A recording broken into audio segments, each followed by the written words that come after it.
ಅಸ್ಸಾಂ ಸರ್ಕಾರದ 12,500 ಕೋಟಿ ರೂಪಾಯಿಗಳ ಬೃಹತ್ ವಿದ್ಯುತ್ ಹಗರಣ ಬಹಿರಂಗ. ಮುಂಬರುವ ವರ್ಷಗಳಲ್ಲಿ ತಾನು ಬಳಸಲಾಗದ ಹೆಚ್ಚುವರಿ ವಿದ್ಯುತ್ತಿಗೂ ಅದಾನಿಗೆ ಹಣ ಪಾವತಿ ಮಾಡೋದಕ್ಕೆ ಸರ್ಕಾರದ ಅಸ್ತು. ದಿ ರಿಪೋರ್ಟರ್ಸ್ ಕಲೆಕ್ಟಿವ್ ವರದಿ ಹೇಳಿದ್ದೇನು?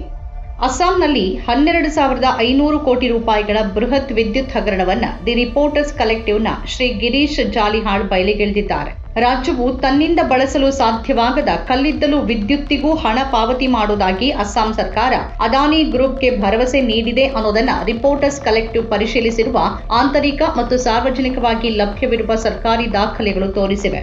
ಅಸ್ಸಾಂ ಸರ್ಕಾರ ಅದಾನಿ ಗ್ರೂಪ್ಗೆ 3,200 ಮೆಗಾವ್ಯಾಟ್ ಸಾಮರ್ಥ್ಯದ ಕಲ್ಲಿದ್ದಲು ವಿದ್ಯುತ್ ಸ್ಥಾವರ ಸ್ಥಾಪನೆಗೆ ನವೆಂಬರ್ 2025ರಲ್ಲಿ ಅನುಮತಿಯನ್ನ ನೀಡಿದೆ. ಈ ಸಂಬಂಧ ಮಾಡಿಕೊಳ್ಳಲಾಗಿರುವ ಒಪ್ಪಂದದ ಅಡಿಯಲ್ಲಿ ಸರ್ಕಾರ ಹೆಚ್ಚುವರಿ ವಿದ್ಯುತ್ತನ್ನು ಬಳಸಿಕೊಳ್ಳಲು ಸಾಧ್ಯವಾಗದೆ ಅದಾನಿ ಗ್ರೂಪ್ಗೆ 5 ವರ್ಷಗಳಲ್ಲಿ 12,500 ಕೋಟಿ ರೂಪಾಯಿಗಳಿಗಿಂತಲೂ ಅಧಿಕ ಹಣವನ್ನ ಪಾವತಿ ಮಾಡಬೇಕಾಗಬಹುದು ಅನ್ನೋದನ್ನ ಲೆಕ್ಕಾಚಾರಗಳು ತೋರಿಸಿವೆ. ಈ ಲೆಕ್ಕಾಚಾರಗಳು ಅಸ್ಸಾಂ ಸರ್ಕಾರ ಮತ್ತು ಕೇಂದ್ರ ವಿದ್ಯುತ್ ಪ್ರಾಧಿಕಾರದ ದಾಖಲೆಗಳನ್ನು ಆಧರಿಸಿವೆ. ಈ ಅಂದಾಜು ಸೀಮಿತವಾಗಿದ್ದು ಮುಂಬರುವ ದಶಕಗಳಲ್ಲಿ ರಾಜ್ಯ ಹೆಚ್ಚಿನ ಆರ್ಥಿಕ ಬೆಳವಣಿಗೆಯನ್ನ ಸಾಧಿಸಲಿದೆ ಅನ್ನೋ ಸರ್ಕಾರದ ಪ್ರತಿಪಾದನೆಯನ್ನ ಅವಲಂಬಿಸಿದೆ.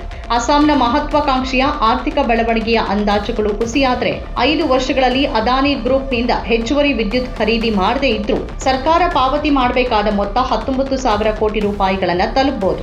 ಅದಾನಿ ಜೊತೆಗಿನ ಒಪ್ಪಂದದಲ್ಲಿ ಅಸ್ಸಾಂ ತಾನು ಬಳಸದ ವಿದ್ಯುತ್ತಿಗೂ ಹಣವನ್ನ ಪಾವತಿ ಮಾಡಬೇಕು ಅನ್ನೋ ಷರತ್ತಿರುವುದನ್ನು ಒಪ್ಪಿಕೊಂಡು ಅಸ್ಸಾಂ ವಿದ್ಯುತ್ ಇಲಾಖೆಯ ಕಾರ್ಯದರ್ಶಿ ಬರೆದಿರುವ ಪತ್ರವೊಂದು ರಿಪೋರ್ಟರ್ಸ್ ಕಲೆಕ್ಟಿವ್ಗೆ ಲಭ್ಯವಾಗಿದೆ. ಪರಿಶೀಲಿಸಲಾದ ಸಂಪನ್ಮೂಲ ಸಮರ್ಪಕತೆ ಯೋಜನೆ ಅಸ್ಸಾಂನ ಹೆಚ್ಚುವರಿ ಆರ್ಥಿಕ ಬೆಳವಣಿಗೆಯನ್ನ ಸಾಧಿಸಿದ್ರೂ ತನ್ನ ಎಲ್ಲ ಇಂಧನ ಅಗತ್ಯಗಳನ್ನು ಪೂರೈಸಲು ಅದಕ್ಕೆ 2035-36ರ ವೇಳೆಗೆ ಕೇವಲ 2,829 ಮೆಗಾವ್ಯಾಟ್ ಹೆಚ್ಚುವರಿ ಕಲ್ಲಿದ್ದಲು ವಿದ್ಯುತ್ತಿನ ಅಗತ್ಯವಿದೆ ಅಂತ ಹೇಳ್ತಿದೆ. ಇದಕ್ಕೆ ವಿರುದ್ಧವಾಗಿ ಒಪ್ಪಂದದ ಅಡಿಯಲ್ಲಿ ಅಸ್ಸಾಂ ಈಗ ಅದಾನಿ ಗ್ರೂಪ್ನಿಂದ 2030ರಿಂದ ಹಂತ ಹಂತವಾಗಿ 3,200 ಮೆಗಾವ್ಯಾಟ್ ವಿದ್ಯುತ್ ಅನ್ನ ಖರೀದಿ ಮಾಡೋದಕ್ಕೆ ಬದ್ಧವಾಗಿದೆ.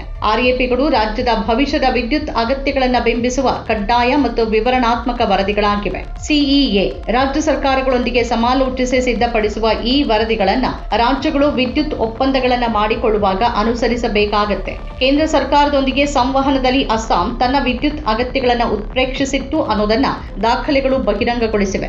ಅಲ್ಲದೆ ಈ ಟೆಂಡರ್ ವಿಶೇಷ ವಿನಾಯಿತಿಗಳನ್ನು ಪಡೆದಿದೆ. ವಿಜೇತ ಬಿಡ್ಡರ್ ಭೂಮಿ ಮತ್ತು ಅರಣ್ಯ ಅನುಮತಿಗಳನ್ನು ಪಡೆದುಕೊಳ್ಳಲು ಪ್ರಮಾಣಿತ ಅಗತ್ಯಗಳನ್ನು ಮನ್ನಾ ಮಾಡಲಾಗಿದ್ದು ಇದು ಅದಾನಿ ಗ್ರೂಪ್ನ ನಿರ್ಮಾಣ ವೆಚ್ಚವನ್ನ ಇನ್ನಷ್ಟು ತಗ್ಗಿಸುತ್ತೆ. ಕೇಂದ್ರದ ಬಿಜೆಪಿ ನೇತೃತ್ವದ ಸರ್ಕಾರವು ಒಪ್ಪಂದವನ್ನ ಸುಗಮಗೊಳಿಸಲು ತನ್ನ ಕೊಡುಗೆಯನ್ನ ನೀಡಿದೆ.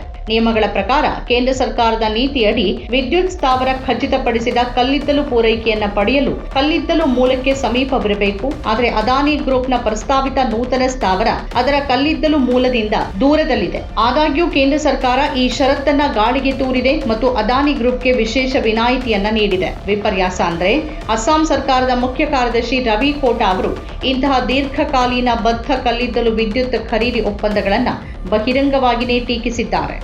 ನಮ್ಮ ಕಾರ್ಯಕ್ರಮಗಳನ್ನು ನೀವು ನೋಡ್ತಾ ಇದ್ರೆ ನಮ್ಮ ಚಾನೆಲ್ ಅನ್ನ ಸಬ್ಸ್ಕ್ರೈಬ್ ಮಾಡಿ ಪಕ್ಕದ ಬೆಲ್ ಐಕಾನ್ ಒತ್ತಿ ನಮ್ಮನ್ನ ಬೆಂಬಲಿಸಿ.